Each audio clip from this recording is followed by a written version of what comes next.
Hi, I'm Alexandra Ordolis, and I'm here with Dr. Ted Wall, and we are talking about how to delegate effectively. And I know it's very important to delegate. Can you talk about why we might want to do that and why it's helpful to learn how to delegate? Basically, any organization is about getting things done. Mm-hmm. And one of the things that effective leaders understand is you can't do things on your own. You're not the only one. You've got to really encourage other people. So you really do want to delegate and empower other people and enable other people to make a contribution to the organization. One of the things that I want to talk about here, though, is a very common thing that happens. Okay, there's a classic article written in the 1970s in the Harvard Business Review that talks about transferring monkeys from one person's shoulder to another person's shoulder. So the person, for example, comes up to you and says, "Oh, I'm working on this paper. Could you take a look at the paper?" And you say, "Okay," you look at it, and then all of a sudden, you're the one who's editing the paper Writing writing the paper. Okay. Or another example with, the latest kind of thing. I've been working on this video, and I'm not sure how to edit it. Could you help me with editing it? And then all of a sudden, it's transferred over to you, and you're the one who's editing it, rather. And so the monkey is being transferred from the other person's shoulder to your shoulder without you even knowing it, okay, very, very quickly. So what I've come up with is another acronym, okay, DEAL, okay, D-E-A-L, okay, that helps us deal with the question of monkeys and the question of delegating effectively. Right, so you're not just throwing monkeys around. Exactly. Okay, so the first D then, in DEAL, what does that D stand for? Determine the nature of the problem or the task. And Okay. there's a series of questions you have to ask that other person and to yourself, okay? For instance, why is the problem being referred to you? Why are you referring the video editing to me? What is it that's the problem?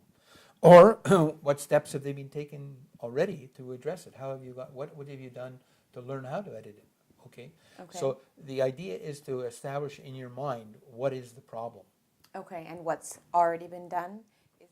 Is it important to determine what steps that person might have already taken with the problem and establish whether or not they've been successful, just so that you aren't going about the same approach to the problem?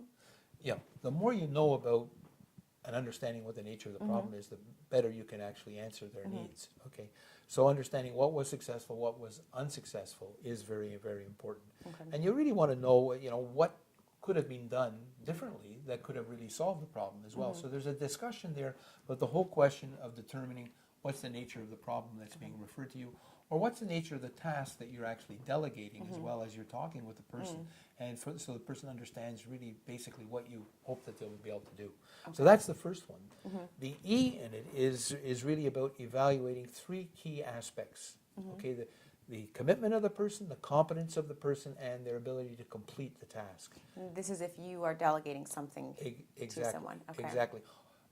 If you're delegating, as well as when you're coming up and saying to yourself, why wasn't a person able to handle this? Why are they transferring this monkey to me? Especially if you get the feeling that they're transferring a monkey. Okay.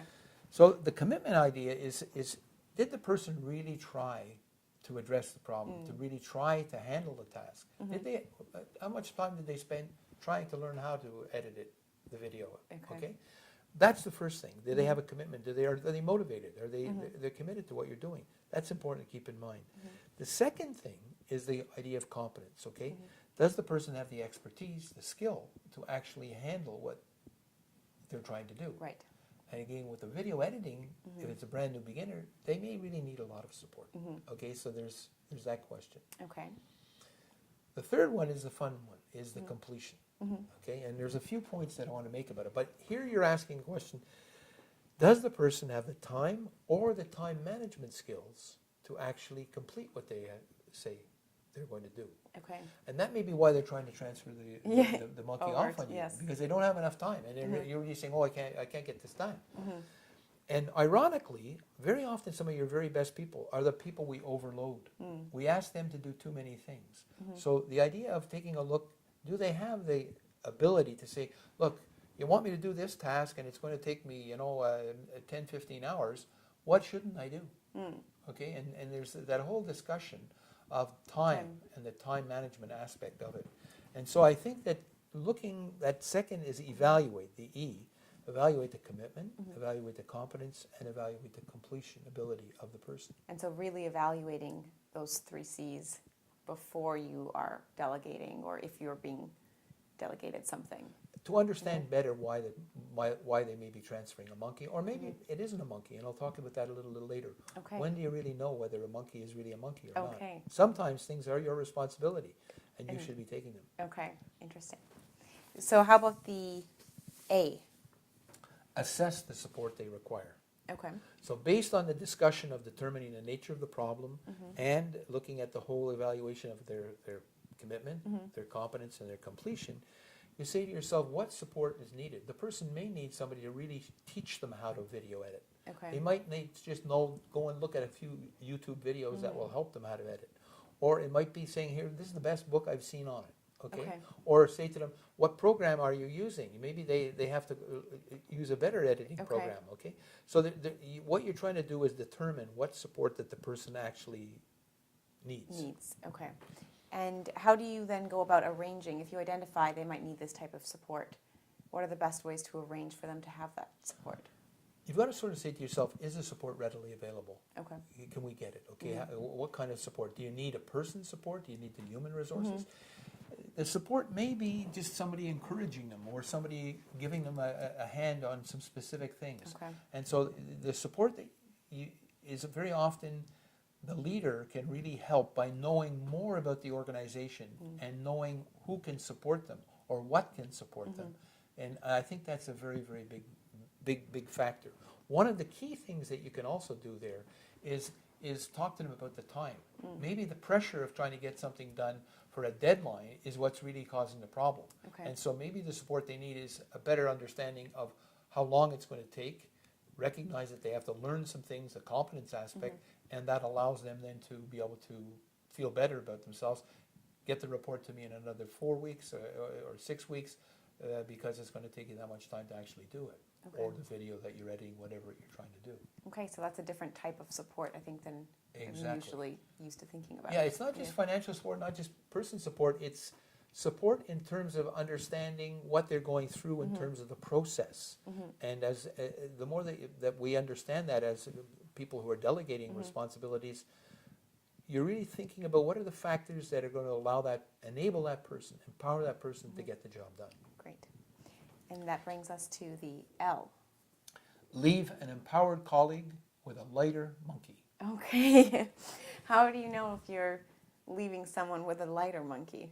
You can tell by the discussion. Okay. You can tell by how the person reacts. You can tell by looking at the commitment, competence, and completion. What I would say is, if the person has a commitment problem, you got to sort of say, what's the motivational issue? Most of the time, my experience has been it's the second parts, the competence.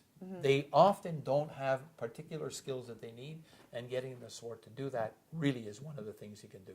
The other thing is this question of time that I just talked about. Okay, taking the pressure off people and giving them time to get something done. Okay, and saying to them, okay, you're going to be able to focus on this because I'm not asking you to do this, this, and this. We have too many people running around trying to do way too many things. That's why I talked about the app test. Well, when you're looking at the achievable project test, okay, it's saying to people, do we really have the time? Do we have the resources? Is this the best time to do this kind of project? How's this going to affect everybody? Because they all got other balls going at the same time. It's a big problem. So this whole question of the lighter monkey, okay, is that you've taken a look at it. What support do they need? What kind of timeline do they need? What resources they need? Who can really help them? Those are the kinds of things I think you do. When you do those things, you leave a person with a lighter monkey. Great. And then you're effectively delegating off some tasks. Yeah. So my little acronym's not bad. It's a good one. Determine the nature of the problem, evaluate the commitment, the competence, and the completion. Assess whether that kind of support that they need is available and get it to them, and then leave them with a lighter monkey. Exactly. Great. Thanks, Ted. Thank you, Ellie.